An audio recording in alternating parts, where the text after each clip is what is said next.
안녕하세요. 아재 책톡입니다. 지난 시간에는 아간벤의 호모 사케르라는 책의 기본적인 이론 틀을 소개했는데요. 오늘 다룰 주제는 좀 더 구체적인 나치 독일의 유대인 학살과 관련된 이야기입니다. 아간벤은 나치의 유대인 학살을 히틀러라는 악마적 독재자 한 명의 광기에 의한 것이 아니라 근대의 정치 발전에 잠재된 것이었다. 그래서 어느 정도는 예견된 참사였다고 말합니다. 또 아간벤은 생명정치라는 개념을 통해 전체주의와 민주주의 간의 인접성에 대해서 이야기했는데요. 아니 2차 세계대전에서 전체주의와 민주주의가 피 터지게 싸웠는데 서로 비슷한 구석이 있다니 무슨 소리냐? 이게 상당히 도전적인 주제라서 오늘 영상에서 한번 소개해 보려고 합니다. 자, 그럼 빡세게 수용소부터 시작하겠습니다.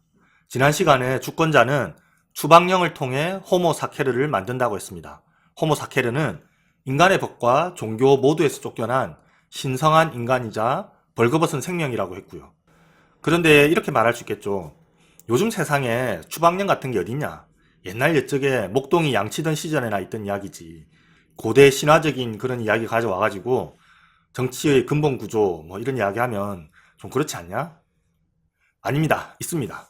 아간벤은 수용소가 바로 추방령의 현존이라고 말합니다. 주권 권력의 추방령이 공간화되고 물질화된 곳이 바로 수용소라는 거죠. 수용소는 죄를 지은 사람을 형법에 따라 가두는 감옥하고는 다릅니다. 수용소는 죄가 있는지 없는지 모호한 상태에서 일단 사람을 구금하는 곳이죠. 예를 들면 미국의 관타나모 수용소가 있죠. 국가가 어떤 사람을 국가 안보에 위협적인 사람이다 이렇게 딱 규정하면 어떤 기소나 재판도 없이 일단 가둬놓습니다. 뭐 언제까지 가둘 수 있다 이런 기한도 없어요. 물론 정보기관이 볼 때 혐의가 있으니까 그렇게 했겠지만 국가 안보라는 명목으로 사실상 초법적인 형태로 인신을 구속하는 시설인 것입니다. 여기에는 진짜 테러리스트들도 있겠지만 억울하게 구금된 사람도 있을 수 있고요. 수용소는 주로 전시나 준전시에 운영됩니다. 또한 수용소라고 하면 떠오르는 사례가 바로 나치 독일의 아우슈비츠죠. 유대인들을 가스실에서 대량 학살한 곳입니다. 이러한 절멸 수용소는 폴란드에 6곳을 세워서 운영했다고 합니다. 그 외에도 무수히 많은 수용소를 독일 전역과 동유럽에서 운영했다고 하고요. 이 지도에서 해골 모양의 지점이 바로 가스실 수용소, 절멸 수용소이고요. 여기가 바로 아우슈비츠입니다. 검은 점들은 일반 수용소입니다. 그러면 수용소는 언제 처음 생긴 것일까요? 최초의 수용소를 만든 나라는 놀랍게도 영국입니다. 영국이 19세기 남아공에서 식민지를 개척했는데요. 그때 당시에는 이미 네덜란드계 이민자들이 정착해 있던 상태죠. 그러나 네덜란드 주민들은 영국의 지배에 반기를 들어서 게릴라전을 벌였습니다. 이게 보어전쟁인데요. 보어는 남아공에 살던 백인 정착민, 그러니까 네덜란드계 이민자들을 말합니다. 영국은 당시 아프리카에서 최북단 이집트에서 최남단 남아공까지 종축으로 식민화를 했었는데요. 제대로 된 국가 체제를 갖추지 못하고 기술 수준도 현격한 차이를 보인 아프리카 원주민들을 쉽게 정복했었습니다. 당시 영국군은 하이럼 맥심이라는 사람이 만든 기관총을 사용했습니다. 영국의 아프리카 식민화 과정은 맥심 기관총 대 원주민들의 투창과 방패의 대결이었죠. 말 그대로 학살이었습니다.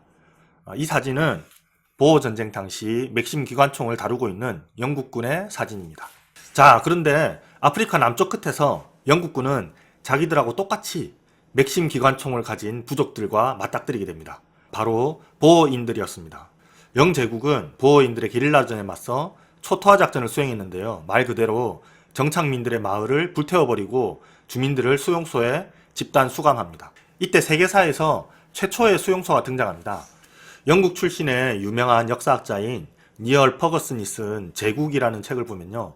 이러한 사정이 매우 자세히 나와 있습니다. 여기 이 이완 맥그리그처럼 생긴 분이 퍼거슨 교수입니다. 네덜란드계 주민들이 어떤 형법상 범죄를 저지른 게 아니잖아요. 그런데 전쟁이라는 이유로 영국군이 그런 초법적인 일을 한 것이죠. 수많은 백인 민간인들이 수용소에서 굶주림과 질병으로 죽어나가자 영국 본국에서도 이런 무자비한 정책에 대한 항의가 많았다고 합니다. 1930년대에 이런 재미있는 에피소드가 있는데요. 영국 대사가 게슈타포의 지휘자인 괴링에게 나치의 강제 수용소의 잔인함에 대해서 항의한 일이 있었는데요. 그때 괴링이 책장에서 독일어로 된 백과사전을 한 권 꺼내서 강제 수용소 부분을 찾아서 소리내어서 이렇게 읽었다고 합니다. 남아프리카 전쟁에서 영국인들이 처음으로 사용함. 영국 대사가 정말 쪽팔렸겠죠. 최초의 수용소는 이렇게 전시 또는 준전시 상황에서 만들어졌습니다. 국가 안보를 위해서 인간의 기본적인 권리를 정지시킨다는 개념입니다. 수용소는 형법이 아니라 예외 상태와 계엄령에서 유래되었습니다. 그러니까 아간벤의 주장에 따르면 나치 독일 같은 전체주의 국가들이 특별히 나빠서 수용소를 운용했던 것이 아니라 근대 국가의 일반적인 특징이라는 거예요. 국가 안보를 위해서는 인간의 기본권을 얼마든지 유보할 수 있다는 생각은 19세기 프로이센 법에도 이미 나타났다고 합니다. 그 법에 따르면 혐의자를 마음대로 구금할 수 있습니다. 히틀러가 정권을 잡기 직전에 있었던 독일의 바이마르 공화국에서도 마찬가지였습니다. 바이마르 공화국은 1919년부터 1924년의 그 사이에 수차례 비상사태를 선포했다고 합니다. 어떤 때는 막 5개월씩 연장하기도 하고요. 심지어 독일 최초의 수용소는 나치가 만든 게 아니라 사회민주주의 정부가 만들었다고 합니다. 3인당 정권이 국가 안보를 이유로 공산주의자들을 막 잡아쳐넣은 거죠. 아간베는 나치하의 유대인들이 바로 호모 사케르의 명백한 예라고 말합니다. 유대인 살해는 사형 집행도 희생제의도 아니었습니다. 유대인이라는 단지 그 이유만으로 죽은 것이죠. 그래서 대량 학살은 유대인에 내재되어 있는 살해 가능성을 현실화시킨 것에 불과하다는 것입니다. 다시 말해서 유대인은 광기 어린 거대한 홀로코스트 속에서 말살된 것이 아니라 머릿니처럼 말살되었다는 것입니다. 여기서 유대인을 머릿니로 비유한 것은 히틀러 자신의 말입니다. 히틀러가 보기에 유대인들은 인간의 모습을 하고는 있지만 너무나 무가치해서 인간이라고 할 수도 없는 그냥 한낱 생명에 불과했던 것이죠. 와, 어째서 이런 무지막지한 생각과 그러한 생각을 실행시키는 일이 가능했을까요? 그냥 히틀러가 미친놈이라서? 독재자가 아무 법적 근거도 없이 광기에 휩싸여서 학살을 명령했을까요? 아닙니다. 이게 그냥 갑툭튀로 나온 게 아니더라고요. 근대는 국민국가의 시대잖아요. 국민국가가 뭡니까? 국민이 주권자다 이거죠. 그러면 국민이라는 게 뭐냐? 원래 국민이라는 것은 출생 이꼴 국민이었어요. 출생을 통해서 벌거벗은 자연 생명 그 자체가 주권자의 일원이 되는 것이에요. 우리는 태어날 때부터 대한민국 국민으로서 자동적으로 권리를 갖고 태어나는 것이죠. 이게 이제 네이션 스테이트의 기본적인 구성 원리입니다. 그러니까 원래는 출생과 국적 사이에는 어떤 간극도 없는 것이죠. 그런데 아간베는 이게 나중에 허구라는 게 드러난다고 말합니다. 1차 대전 이후에 유럽의 지정학적인 질서가 전복되면서 파시즘과 나치즘이 등장하고 극우파 이데올로기의 핵심인 피와 대지의 원리가 적용되면서 많은 사람들이 출생은 그 나라에서 했지만 국민이 아닌 게 되었다는 것입니다. 피와 대지라는 말은 같은 혈통을 가진 사람들만이 이 땅에서 살아갈 권리를 갖는다 이런 거겠죠. 1789년 프랑스 혁명 당시에 인권선언이 작성되었는데요. 이게 정식 명칭이 인간과 시민의 권리선언이에요. 인간의 권리면 인간의 권리고 시민의 권리면 시민의 권리지 인간과 시민의 권리는 또 뭐냐? 인간이면 무조건 권리를 갖는다는 소리냐? 시민이기 때문에 인간의 권리가 보장된다는 것이냐? 만약 후자라면은 시민이 아닌 인간은 어떻게 되는 것인가? 이런 문제 때문에 프랑스 대혁명 과정에서 어떤 인간이 시민인지 아닌지에 관한 관련 법규가 급정했다고 합니다. 그전에는 프랑스인이라는 게 뭐냐, 독일인의 정체는 무엇이냐라는 질문이 절대로 정치적인 문제가 아니었거든요. 그런데 이게 갑자기 정치적으로 중요해져 버린 것이죠. 특히 나치 독일화에서는 최고의 정치적 과제가 된 것이고요. 즉 내부와 외부를 구분하는 경계선을 끊임없이 재정의하는 것이 근대 정치의 특징이라는 것입니다. 특히 1차 대전 이후 난민과 무국적자들이 급증했다고 합니다. 150만 명의 벨로루시인, 70만 명의 아르메니아인들, 50만 명의 불가리아인들, 100만 명의 그리스인, 수십만 명의 독일인, 헝가리인, 루마니아인들이 자기 나라를 떠났다고 합니다. 동시에 많은 유럽 국가들에서 자기네 인구의 상당 부분에 대한 대규모 국적 박탈 법령이 도입되었다고 합니다. 독일만 그런 게 아니에요. 프랑스, 벨기에, 이탈리아, 오스트리아, 특히 그 중에서 독일이 극도로 숭악해서 악명이 높은 것일 뿐이죠. 1935년 뉘른베르크법은 독일 시민을 완전한 권리를 보유한 시민과 그렇지 못한 2등 시민으로 나누었습니다. 나치는 유대인들을 가스실로 보내기 전에 유대인들의 독일 국적부터 완전히 박탈했던 것이죠. 그러니까 이 모든 일들이 전 유럽적인 광범위한 맥락 속에서 일어났고 나치도 또한 법적 체계를 따라서 학살을 한 것입니다. 앞서 출생 이꼴 국민이라는 도식이 있었다고 했잖아요. 생명을 갖고 태어난 것 자체가 국민으로서의 권리를 갖는다. 그래서 프랑스 혁명 인권선언에서 인간과 시민은 같은 거라는 이야기를 했죠. 그런데 아간베는 이런 아름다운 이야기가 사실은 완전 허구다 이렇게 말하는 것입니다. 인간과 시민이 같은 게 아니야. 출생 이꼴 국민이 아니야. 1차 대전 이후에 발생한 엄청난 수의 난민이 바로 그 증거다. 그리고 그 난민들은 국민도 아니고 그래서 권리도 없고 벌거벗은 생명, 즉 호모사케르다. 당시 유럽 국가들에서 제정된 국적 박탈 법령들이 바로 출생 이꼴 국민이 이 도식이 허구라는 증거다 이렇게 말한 것입니다. 프랑스의 철학자 미셸 푸코는요, 이 생명정치라는 말을 쓰면서요, 근대는 인간의 생명이 권력의 메커니즘과 계산 속으로 점점 더 포섭되어 가는 과정이라고 봤습니다. 생명정치라는 말이 좀 낯설고 어색한데요. 이건 말하자면 이런 거예요. 옛날에는 정치라는 게 우리 폴리스에서 누가 정권을 잡고 이웃나라와 전쟁은 어떻게 할 것이며 교육은 어떻게 할 것이고 뭐 이런 것들을 결정하는 거였다면 근대에 들어와서는 그것들 외에도 국가가 인민의 생명을 본격적으로 통제하고 육성하고 관리하는 것이 핵심적인 업무가 되었다는 것입니다. 생명이 중립적인 것이 아니라 고도로 정치적인 대상이 되었다는 것이죠. 생명을 가진 인민이 주권자고 곧 국가니까 그걸 아주 건전한 상태로 보호한다는 그런 명목에서요. 그래서 생명을 보호하는 게 국가의 의무다. 나쁘지 않아 보이는데? 뭐가 문제인데? 얼핏 별 문제 없어 보이죠? 하지만 여기서 한 발짝만 더 나아가면 그림이 아주 기괴해집니다. 예를 들면 1942년 독일에서 최고의 보건 전문가들이 쓴 논문 모음집인 국가와 건강이라는 책자가 발간되었다고 하는데요. 여기에서 이런 말이 있어요. 독일의 국부는 3,100억 마르크에 이르는 것으로 추정되는데 이러한 물질적인 부와 더불어서 1조 610만 마르크의 살아있는 부가 존재한다. 그러니까 국가가 인민의 생명의 가치에 대해서 결산을 하는 거죠. 그리고 국가의 생물학적인 신체를 보살펴야 한다. 이런 주장을 합니다. 국가가 내 생명과 내 노동력과 그 노동력으로 일굴 수 있는 그런 잠재적인 부를 화폐 가치로 계산한다니 참 듣기 불편하지 않습니까? 더 나아가서 가치 있고 쓸모 있는 생명이 있다면 그 반대로 무가치하고 쓸모없는 생명도 있을 거 아니에요. 그럼 그 쓸모없는 생명들은 어떻게 하지? 바로 이런 맥락에서 나치 독일 특유의 각종 우생학, 인종차별, 장애인과 유전병 환자들에 대한 불임수술과 안락사 같은 무지막지한 짓거리들이 판을 치는 환경이 조성됩니다. 20세기 초 독일 법률가 칼 빈딩이라는 사람은요, 살 가치가 없는 생명의 제거에 대한 승인이라는 글에서 이렇게 말했다고 합니다.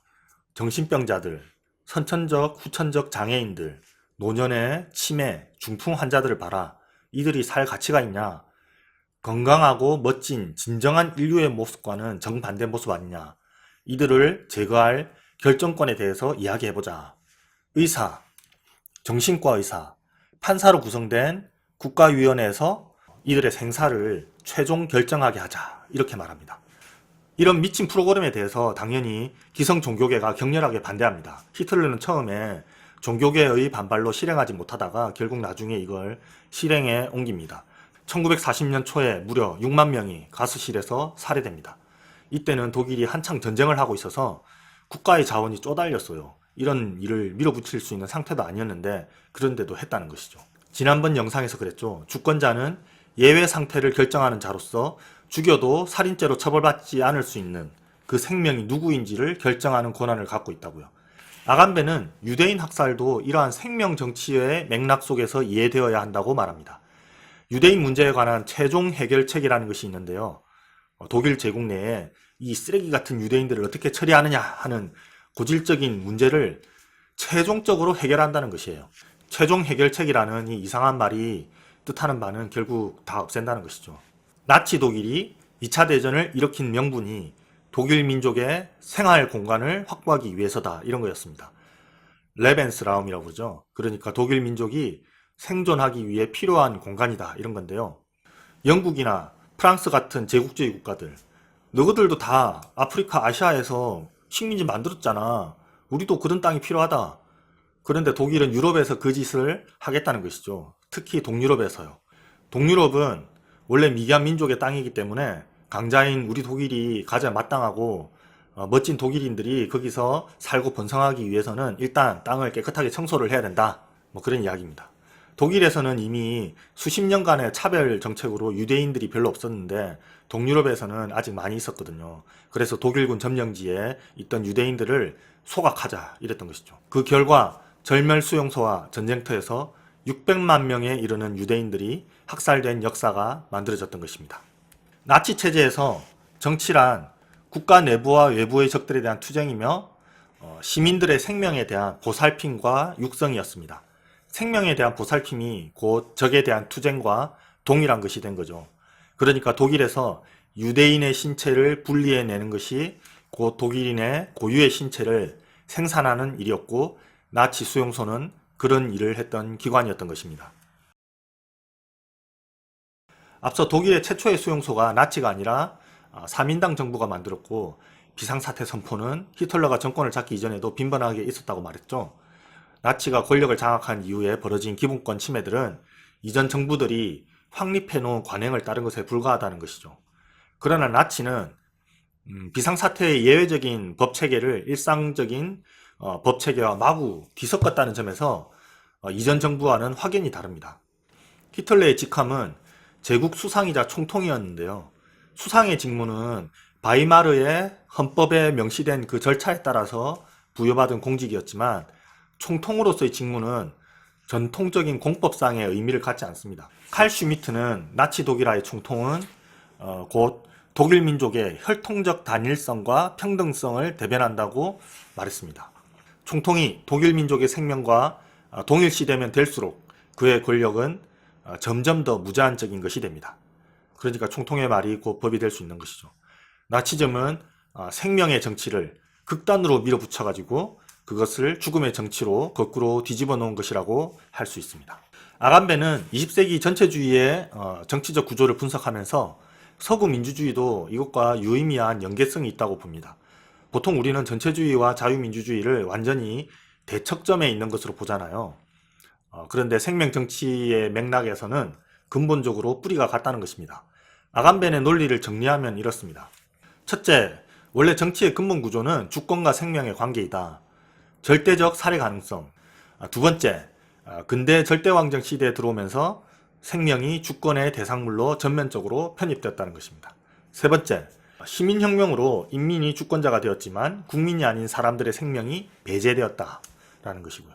네 번째, 전체주의는 이러한 원리가 극단화된 체제였다. 국민의 생명은 보살피고 그렇지 않은 생명은 제거하려고 했다. 그래서 생명정치는 죽음의 정치로 전도되었다.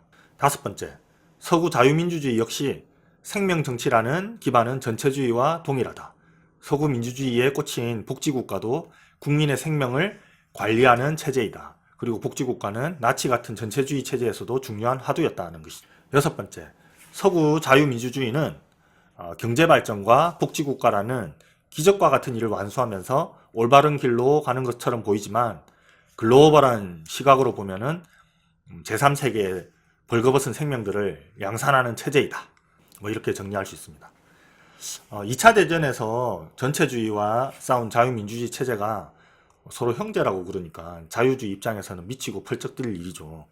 저는 시민의 기본권을 보호하는 체제와 그것을 함부로 다루는 체제는 근본적으로 다르다고 생각하거든요. 그런 점에서 아간베의 그게 그거다라는 결론은 억지스러운 면이 있다고 생각합니다. 또 제3세계에 빈곤과 폭력이 있으므로 자유민주주의 체제가 이뤄낸 경제발전과 복지국가의 성공이 반쪽짜리에 불과하다라는 그런 좌파적인 평가는 너무 인색하고 또 논리적으로도 궁색하다는 생각이 듭니다. 오늘은 아간벤의 호모 사케르라는 책을 바탕으로 나치 독일, 수용소, 유대인 학살과 같은 여러 주제들을 다뤄보았습니다.